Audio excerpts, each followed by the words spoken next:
কৃষিকাজ আর রিক্সা চালিয়ে তিলে তিলে জমিয়েছিলেন 2 লাখ টাকা।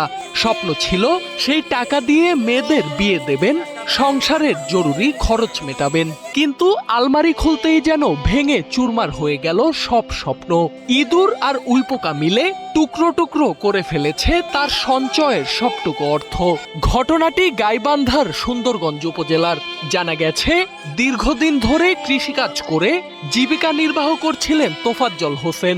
এলাকায় কাজ না থাকলে অতিরিক্ত আয়ের আশায় ঢাকায় গিয়ে রিক্সা চালাতেন তিনি। স্ত্রী সন্তানদের ভবিষ্যতের কথা ভেবে সঞ্চয়ের সবটুকু অর্থ একটি কাঠের আলমারিতে তুলে রাখেন। কিন্তু গেল শুক্রবার আলমারি খুলে দেখেন জমানো টাকার বেশিরভাগই ছিন্ন ভিন্ন করে ফেলেছে ইঁদুর আর উইপোকা।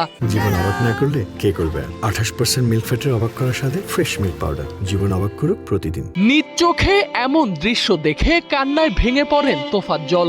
তিনি জানান, জমি বন্ধক দিয়ে এই টাকা জোগাড় করেছিলেন।